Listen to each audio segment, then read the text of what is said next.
Sejam bem-vindos a mais um episódio do Papo Reto IST, nosso programa de conhecimento sobre as infecções sexualmente transmissíveis. Continuamos aqui no nosso terceiro episódio e hoje nós vamos discutir as novas tecnologias que vêm transformando a segurança sexual, ampliando as formas de prevenção e cuidado.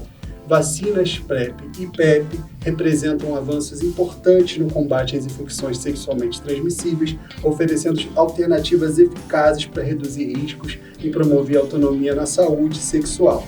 Conosco, continuamos com nossos convidados, o super time. Tabata Cordeiro atua como professora no setor curricular de Ciências Biológicas do Colégio de Aplicação da Universidade Federal do Rio de Janeiro, pós-doc do mestrado Profissionais de Novas Tecnologias Digitais na Educação e uma das responsáveis pelo projeto Ciências Delas.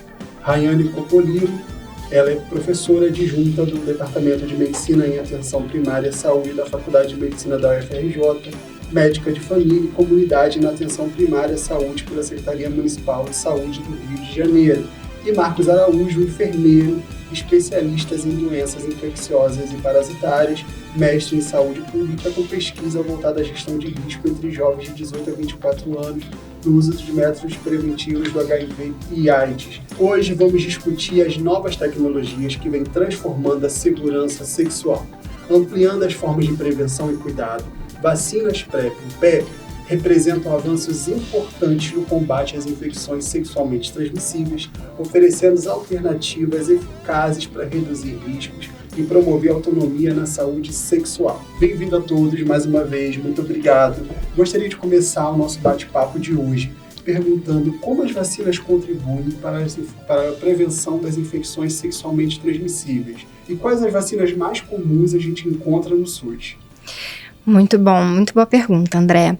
Então, começando a falar sobre vacina, né? É interessante a gente pensar que a perspectiva da vacinação é sempre como uma estratégia muito mais eficaz quando adotada no coletivo, né? Então, a gente pensa em vacina, a gente pensa numa estratégia populacional. Então, os sistemas de saúde devem incorporar essas vacinas para que isso tenha acesso, né, amplamente acessado e essa estratégia seja, de fato, tenha um impacto na prevenção da doença ou da infecção a que ela se propõe atuar, né? E aí, um contraponto, para ficar mais entendível, a vacina tem essa proposta de uma prevenção mais global, mais populacional, enquanto a medicação, que é tomada pelo indivíduo, ela tem um impacto muito mais individual, né? Então, essas duas coisas atuando juntas favoreceriam aí prevenção, tratamento das principais doenças de interesse público, né? Quando a gente fala de saúde pública. E aí, pensando na vacinação para as infecções sexualmente transmissíveis, né, a gente pode dar alguns exemplos daquelas que estão amplamente disponíveis e podem ser buscadas pela população, né?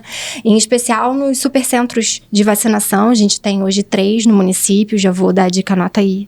Tem o de Botafogo, no complexo Rocha Maia, tem na Zona Oeste também um supercentro de vacinação e tem um novo supercentro que foi inaugurado no Shopping Nova América, ali em Del Castilho.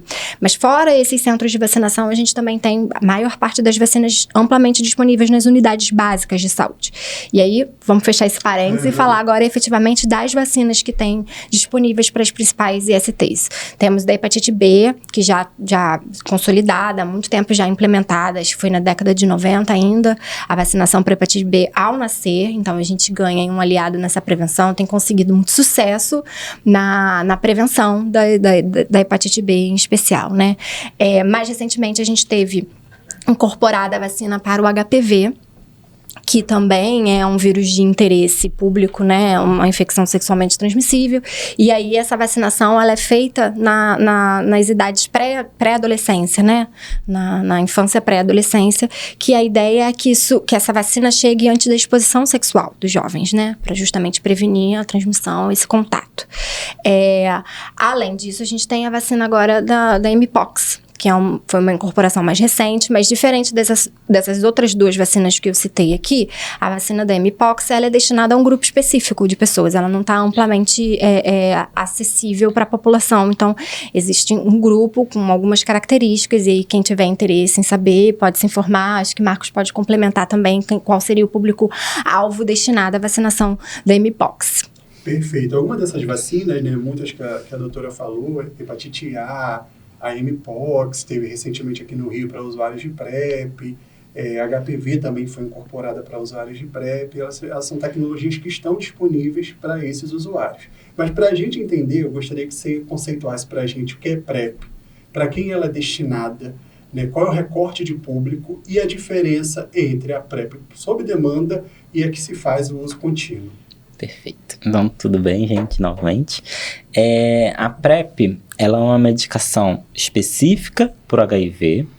Ela não é 100% de proteção ao HIV, mas ela garante uma alta prevenção.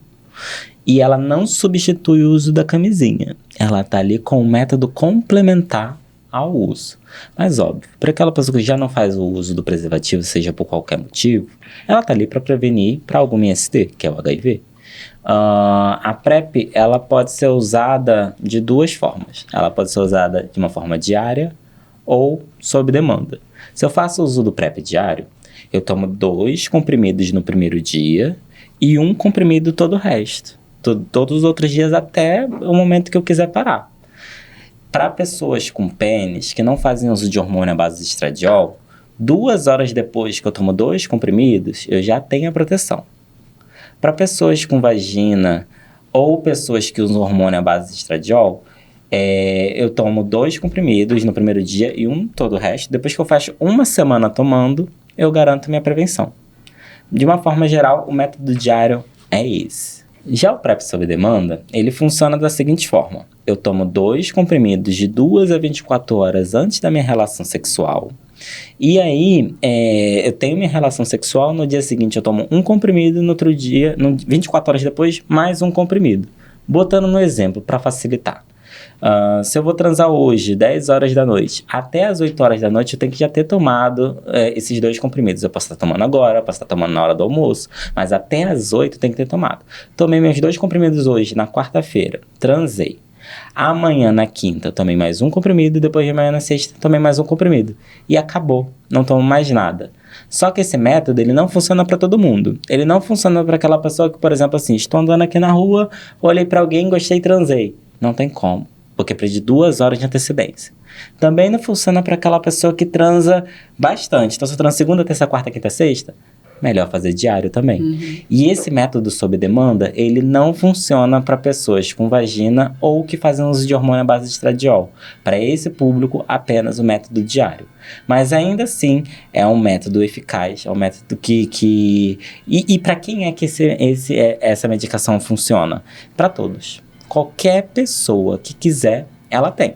Então, é só a pessoa... um centro de saúde. Exato. Né? Inclusive, o local onde eu trabalho, que é no Polo de Prevenção Combinada no Rocha Maia, nós atendemos no dia que você aparecer lá. Você é atendido e você recebe sua medicação. Não tem um momento de a gente agendar, porque geralmente nas clínicas da família, pela alta demanda, de alto fluxo de muitos tipos de atendimentos, tem um agendamento para que você volte em um segundo momento para iniciar a PrEP. No Polo de Prevenção Combinada, não. No dia que você for, você vai ser atendido, você recebe sua medicação e a gente fala sobre saúde sexual com você. Então, é uma oportunidade para, caso você queira, você tenha acesso. A gente não se restringe ao município. Qualquer pessoa que quiser, tudo bem que é um pouco longe de Botafogo, de alguns lugares, mas se você quiser, você tem acesso nesse dia.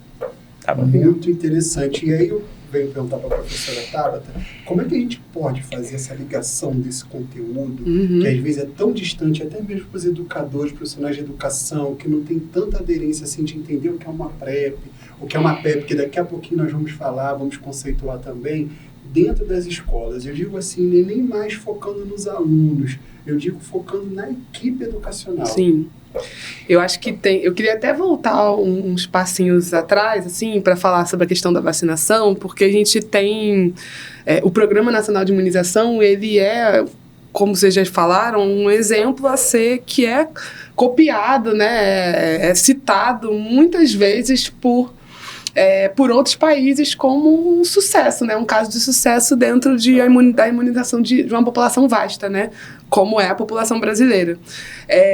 E eu acho que isso tem mudado nesses últimos anos, principalmente depois da pandemia da Covid-19, por causa das fake news, né? Porque vieram muitas notícias, né, duvidando da eficácia dessas vacinas e, por tabela, isso vale para todas as vacinas, né? Então, eu acho que essas campanhas de imunização, elas precisam estar presentes também nos colégios, né? Para a gente tratar desses assuntos com a equipe que forma esses estudantes, né? Seja gestão, seja professores, funcionários terceirizados, coordenadores pedagógicos, porque é importante que a gente tenha essas informações para que a gente possa informar esses estudantes, trazer uma perspectiva de organização, assim, de organização no sentido de assim, olha, você precisa de se cuidar. Que formas você tem para se cuidar, né? E aí, trazendo essa conversa para o PrEP e para o PEP, muita gente, na verdade, ainda não conhece essas formas de cuidados do corpo, né? E aí o que eu gosto muito de trazer, né, pensando no nosso cotidiano, é trazer os exemplos assim, carnaval. Vocês já viram aquelas barracas da prefeitura, do estado, que trazem que chamam vocês, e aí pensando no jovem, né, claro, pensando nos estudantes, mas pensando na formação desses profissionais da educação, é importante que a gente saiba para que serve aqueles equipamentos, né, aqueles equipamentos de saúde, de educação, e aí a partir daí, sim, a gente consegue orientar melhor esses estudantes para que eles possam se cuidar, né. E aí eu acho que o que a gente precisa também entender é que esse cuidado, como já foi trazido, ele é coletivo. Então, se a gente não também tem acesso às informações, não se informa sobre isso, como é que a gente vai colocar isso, né, para esses estudantes? Então, ser curioso, né, sobre essas questões, sobre esses temas, é importante para que a gente possa trazer para os estudantes essas orientações, né? Perfeito. E aí, conceituando, para quem está em casa e aí tem essa dúvida das nomenclaturas, não tem essa familiaridade, qual é a diferença principal entre a PrEP e a PEP, né? E em que momento buscar cada uma dessas tecnologias? Perfeito. A PrEP, conceitualmente explicando, ela é uma profilaxia pré-exposição. E a PEP é como se fosse uma profilaxia pós-exposição. Mas não se apega tanto nesse termo. Vamos naturalizar um pouco mais. Pensa que a PrEP sempre funciona na ideia de um anticoncepcional, onde você toma todo dia um comprimido para se garantir a proteção inerente ao HIV. Já a PEP funciona da seguinte forma: transei sem camisinha, ou a camisinha estourou, sofreu algum tipo de violência, fiquei com algum receio de ter algum IST, eu vou até o posto de saúde em até 72 horas, não pode exceder isso, o quanto mais cedo, melhor. Você vai até esse posto de saúde, você solicita essa PEP, a gente faz as testagens rápidas e ali a gente vai conversando com você e você vai receber a medicação. O que é essa medicação?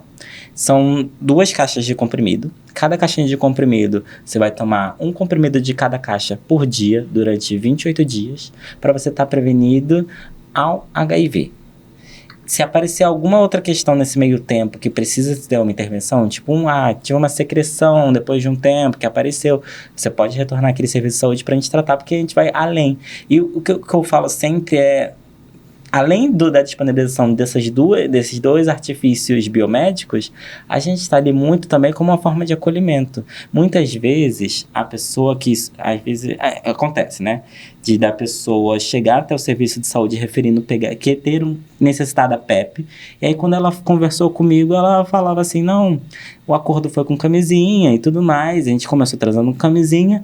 Do nada, durante a relação, ele tira a camisinha, não me informa. E a gente continua tendo a relação.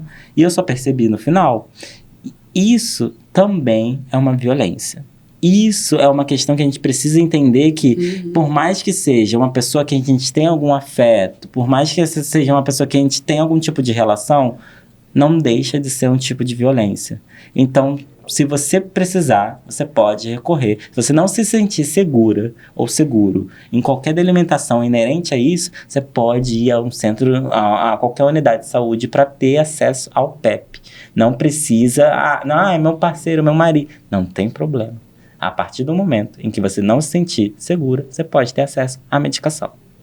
Muito importante a sua observação, e ela também vai de encontro a um questionamento, né? Muitos utilizam PrEP. A PrEP, né, ela está sendo bem divulgada em alguns grupos, infelizmente não é para todos, né? A gente já falou em outros episódios que ela vem se concentrando em grupos que têm maiores acessos, porém, muitos acreditam que por estar usando PrEP, a camisinha não precisa mais ser utilizada. Então, eu gostaria que vocês falassem um pouquinho por que a camisinha não é dispensável quando a pessoa está em tratamento de PrEP. Perfeito, André. Então, lembrar que o Marcos acabou de dizer, mas reforçar que a PrEP e a PEP, eles são estratégias que são utilizadas para a infecção do HIV. A camisinha, ela é uma outra estratégia, é uma barreira, né? É uma estratégia de barreira, de prevenção a várias infecções sexualmente transmissíveis. Então, a camisinha, ela não previne só o HIV, ela previne várias outras doenças sexualmente transmissíveis, né? Outras infecções sexualmente transmissíveis. Então, essa é a principal diferença. Quando você adota o uso da PrEP ou da PEP, você está pensando somente no HIV. E aí, quando a gente fala de camisinha, da adoção concomitante da camisinha, a gente está abrindo esse leque para prevenção para outras infecções, né? Então, isso acho que é muito importante de frisar, né? De fixar. A professora Tabata falou muito bem que a gente está sendo, assim, bombardeado de fake news. São diversas desinformações, um festival de desinformações, e ferramentas como essa são importantes, né, para profissionais de educação, de saúde, trazendo informações verificadas, né, informações publicadas, e é muito importante esse tipo de espaço. Devido a essas fake news, eu gostaria de tentar entender, porque muitas pessoas dizem que a PrEP, a longo prazo, ela prejudicaria rins. Existe um mito muito grande de que o usuário de PrEP enfrentaria problemas de saúde por estar em tratamento. E eu gostaria que vocês pudessem falar um pouquinho sobre como é esse acompanhamento do usuário da PrEP. Perfeito. Vou só voltar à pergunta anterior, que eu esqueci de mencionar mais uma vantagem do preservativo, da camisinha, que é também um método contraceptivo, então previne a gravidez, além das infecções sexualmente transmissíveis. Mas passando agora para essa questão, quando o indivíduo inicia o uso da PrEP, a gente monitora, de fato, a função renal, né? Então, isso é um cuidado que a gente tem enquanto serviço de saúde, de informar as pessoas que é necessária esse acompanhamento, esse cuidado, né? Mas a gente tem, hoje, uma adesão muito bacana da PrEP. Lá no Rocha Maia, inclusive, a gente faz diariamente essa dispensa, esse acompanhamento dos pacientes. E a gente tem poucos usuários que apresentam alguma alteração da função renal, né? Mas isso é um cuidado que se deve ter. Acho que Marcos pode complementar também, falar um pouquinho mais de como é que tem sido a rotina desse acompanhamento e desse cuidado com os rins. O que a gente tem na literatura falando, né? Hoje a gente tem bastante embasamento, né? A gente tem alguns efeitos colaterais que eles tem a curto e a longo prazo. A curto prazo ele pode gerar enjoo, gases e diarreia no geral, mas isso tende a sumir em uma semana no máximo, não tende a perdurar mais que isso. Agora os efeitos a longo prazo, ele pode causar um ganho de peso, mais ou menos umas 800 gramas a cada 3 anos, não é muito significativo, mas é listado. A gente tem um pouco de baixa absorção de cálcio no osso, então se eu quebro meu osso aqui, eu posso ter alguma questão que faça com que eu possa... Que aí é mais no sentido de uma pessoa mais velha utilizando a PrEP, que aí a gente pode fazer uma avaliação dessa questão da absorção. Mais a longo prazo. E também tem a questão da disfunção renal. Só que essa disfunção renal, ela não é esse bicho de 7 cabeças quando eu falo.